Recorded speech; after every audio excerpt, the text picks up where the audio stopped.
അസംഘടിത മേഖലയോടുള്ള കേന്ദ്ര സർക്കാർ അവഗണനയും വസ്ത്രനിർമ്മാണ മേഖലയിലെ കുത്തകകളുടെ കടന്നുകയറ്റവും തയ്യൽ തൊഴിലാളികളുടെ നിലനിൽപ്പ് അപകടത്തിലാക്കിയെന്ന് AKTA സംസ്ഥാന ജനറൽ സെക്രട്ടറി NC ബാബു. രാജ്യത്തെ ദാരിദ്ര്യത്തിൽ നിന്നും കൊടിയ ദാരിദ്ര്യത്തിലേക്കാണ് കേന്ദ്ര സർക്കാർ നയിക്കുന്നതെന്നും AKTA ജില്ലാ സമ്മേളനം ഉദ്ഘാടനം ചെയ്തുകൊണ്ട് NC ബാബു പറഞ്ഞു. മുമ്പെങ്കുമില്ലാത്ത വിധം രാജ്യത്ത് വിലക്കയറ്റം രൂക്ഷമാവുകയാണ്. അസംസ്കൃത വസ്തുക്കളുടെ നിർമ്മാണവും വിതരണവും നടത്തുന്ന ചെറുകിട സംരംഭങ്ങൾ അടച്ചുപൂട്ടിക്കൊണ്ടിരിക്കുകയാണ്.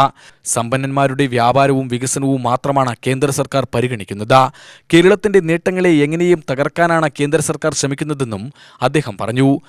ഈ പറയുന്ന ഐക്യവേദിയുടെ നേതാക്കന്മാർക്ക് എത്ര പേർക്ക് ഈ സൂചി നൂല് വഴിക്ക് പൊരുത്തിതിന്റെ ബുദ്ധിമുട്ടുകൾ മനസ്സിലാക്കിയവരുണ്ടാവും? ഇവിടാണ് AKTയുടെ പ്രത്യേകത.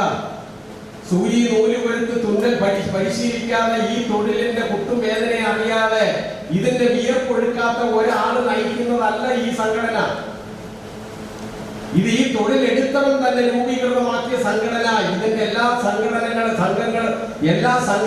സംഘടനകളും ഉൾക്കൊണ്ടുകൊണ്ട് തന്നെ ശാശ്വതമായ പരിഹാരത്തിന്റെ പോരാട്ടത്തിന് വേണ്ടി സംസ്ഥാന കമ്മിറ്റി തന്നെ ആദ്യം എടുത്ത ഡിസിഷനാണ് ഇത്. പാലക്കാട് ജില്ലയിൽ നിന്ന് ഈ 8 രൂപയ്ക്ക് നൈറ്റി അടിപ്പിക്കുന്ന ജന്മിമാരെ കയ്യിൽ നിന്ന് ഈ പാവം തയ്യൽ തൊഴിലാളികളെ രക്ഷിക്കണം. അവിടെ ഒരു ചോദ്യം വരാം പൊതുസമൂഹത്തിൽ. തൊഴിലാളികളുടെ സംഘടനയുടെ ഓഫീസിൽ ഈ തൊഴിൽ കൊടുക്കാൻ പാടുണ്ടോ? അവരപ്പോ മുതലാളിയായില്ലേ? ആയി.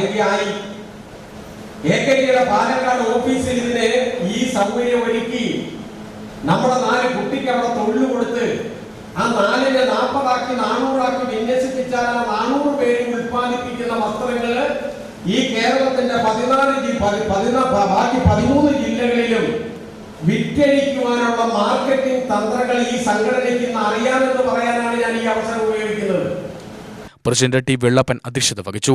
AKTA സംസ്ഥാന ജില്ലാ ഭാരവാഹികളായ PK Gopi, TK Nalinashan, M. Unnikrishnan ബാലൻ, K. ജയശ്രീ ചന്ദ്രിക, S. കുട്ടപ്പൻ, നാരായണൻകുട്ടി എന്നിവർ സംസാരിച്ചു.